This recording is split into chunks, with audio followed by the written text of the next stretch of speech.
지금 이 딸기 하우스를 보면 꽃이 굉장히 많이 피어 있습니다. 겉으로 보면 꽃이 잘 피네 라고 생각할 수 있습니다. 하지만 자세히 보면 꽃 하나하나가 크지 않고 안개꽃처럼 잘게 다발로 피어 있습니다. 다른 하우스는 정상인데 이 하우스만 이런 모습이라면 이건 품종 문제가 아닙니다. 환경과 생리 반응을 먼저 의심해야 합니다. 흔히 안개 개화라고 부르는 현상입니다. 이 안개 개화는 꽃이 잘 되는 신호가 아니라 식물이 한번 불안해졌다는 신호에 가깝습니다. 식물이 지금 상태로는 결과를 장담하기 어렵다라고 몸으로 반응하는 모습입니다. 그럼 왜 이런 반응이 나오느냐? 첫 번째로 가장 흔한 원인은 질소의 잔류입니다. 질소가 많아지면 식물은 생식을 질로 하지 않고 양으로 보상하려는 반응을 보입니다. 꽃눈을 많이 만들어 종족을 남기려는 쪽으로 갑니다. 그래서 꽃은 많아지는데 각 꽃 하나하나에 힘을 싣지 못합니다. 농가에서 자주 하는 말이 있습니다. 질소 끊었는데도 왜 안 바뀌나요? 이유는 간단합니다. 질소가 사라진 게 아니라 토양과 식물 안에 잔류해 있기 때문입니다. 그래서 이 단계는 더 주는 관리가 아니라 정리하는 관리가 필요합니다.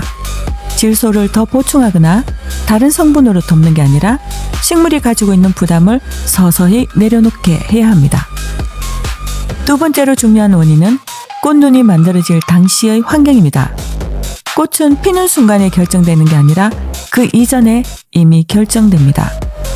야간 저온, 급격한 일교차, 뿌리 온도 불안정 같은 스트레스를 받으면 꽃눈이 정상적으로 분화되지 못하고 쪼개진 형태로 나타날 수 있습니다.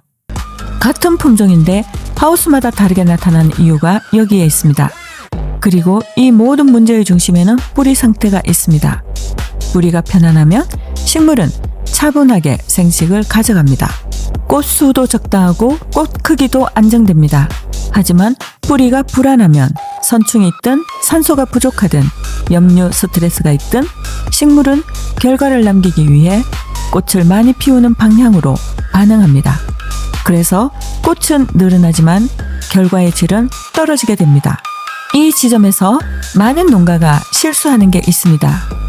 꽃이 많으니 다 살려보자입니다. 이렇게 가면 지금 화방도 버겁고 다음 화방까지 부담을 주게 됩니다. 안개 개화가 나타난 화방은 완벽한 회복을 기대하는 단계가 아니라 부담을 줄이고 다음 화방을 준비하는 단계로 보는 게 맞습니다. 그럼 처방은 어떻게 가야 하느냐? 첫 번째로 질소 부담을 줄이는 겁니다. 질소 계열 관리는 잠시 멈추고 관수 리듬을 안정시켜 잔류 질소가 정리될 수 있는 환경을 만들어줘야 합니다. 두 번째는 뿌리가 숨 쉴 수 있는 조건을 만드는 겁니다. 항상 축축한 상태보다는 건, 습이 분명하게 오가도록 하고 야간 환경을 안정시켜 뿌리가 긴장하지 않게 해야 합니다. 이 과정에서 뿌리 영양 관리와 미생물 관리가 도움이 되는 경우도 있습니다. 다만 이건 문제를 한 번에 해결하는 처방이 아닙니다. 뿌리가 다시 일할 수 있도록 환경을 정리해주는 관리입니다.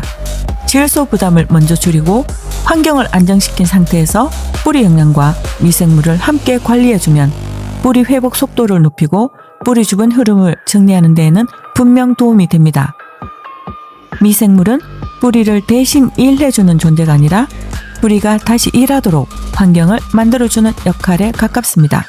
그래서 중요한 건 무엇을 쓰느냐가 아니라 언제, 어떤 상태에서 쓰느냐입니다. 그리고 가장 중요한 판단 기준은 지금 화방이 아닙니다. 다음 화방입니다. 다음 화방에서 꽃수가 줄고 꽃 크기가 정상화된다면 관리 방향은 맞게 가고 있는 겁니다. 이 영상의 내용은 제가 현장에서 농가분들이 보내주신 작물 사진과 환경 정보를 바탕으로 원인을 판독하고 관리 방향을 정리하는 과정에서 판단 기준입니다. 실제 농장은 토양, 뿌리, 환경 조건이 모두 다릅니다. 같은 정상이라도 접근 방식이 달라질 수 있습니다. 고객분들이 보내주신 사진과 현장 정보를 함께 보고 원인과 관리 방향을 정리해드리는 농업코치 이정박사입니다. 안개 개화뿐 아니라 생육 불균형, 뿌리 문제, 선충 의심 증상도 같은 방식으로 판독하고 있습니다. 영상의 내용은 참고 기준으로 보시고 농장에 맞는 처방과 해결 방향이 필요하신 경우에는 농업코치 이정 박사에게 문의 주시기 바랍니다. 농사는 눈에 보이는 결과보다 그 이전의 균형이 수확을 만듭니다. 그럼 여기서 많이들 궁금해하시는 부분이 있습니다. 이럴 때 어떤 영양이 필요한가입니다. 안개 결하가 나타난 상태에서 무작정 영양을 더 넣으면 오히려 균형이 더 무너질 수 있습니다. 그래서 이 시기 영양 관리는 많이 주는 것이 아니라 방향을 잡아주는 것에 가깝습니다. 첫 번째로 중요한 건 칼슘입니다. 칼슘은 꽃을 크게 만드는 성분이 아니라 세포를 단단하게 잡아주는 성분입니다. 안개 개화처럼 꽃이 많고 작은 경우는 세포 분열은 일어났지만 세포 하나하나가 단단하게 자리 잡지 못한 상태인 경우가 많습니다. 이때 칼슘은 결과를 늘리는 역할이 아니라 이미 만들어진 조직이 흐트러지지 않도록 잡아주는 역할을 합니다. 다만 중요한 점은 칼슘은 혼자 움직이지 않는다는 겁니다. 뿌리가 불안하거나 수분 이동이 불안정하면 칼슘은 있어도 제대로 쓰이지 않습니다. 그래서 칼슘을 이야기할 때는 항상 뿌리 상태와 관수 리듬을 함께 봐야 합니다. 두 번째로는 풀백산 같은 저분자 유기산 계열입니다. 풀백산은 영양분 그 자체라기보다 영양이 움직일 수 있게 돕는 역할에 가깝습니다. 질소가 잔류된 상태에서는 영양이 많은데도 식물이 제대로 쓰지 못하는 경우가 많습니다. 이럴 때 풀백산 같은 성분은 토양과 뿌리 주변의 흐름을 정리해주는 역할을 합니다.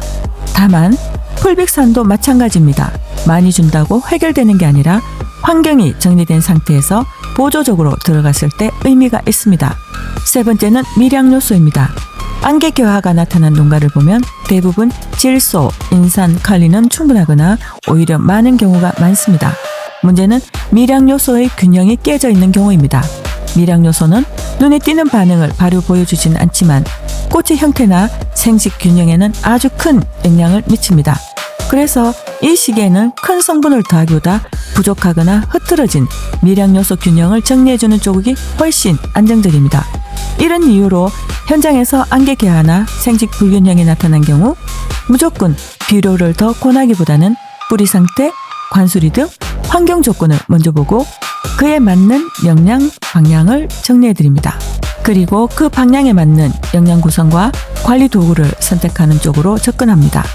중요한 건 어떤 성분이 들어있느냐보다 지금 이 작물이 어떤 상태에 있느냐입니다. 같은 칼슘이라도 어떤 농가에는 도움이 되지만 어떤 농가에는 부담이 될 수 있습니다. 그래서 저는 상태를 먼저 봅니다. 사진과 현장 정보를 통해 지금 단계가 정리 단계인지 회복 단계인지 보완 단계인지를 구분한 뒤에 그에 맞는 방향을 제시하고 있습니다. 현장에서 답을 찾는 농업코치 이정 박사였습니다.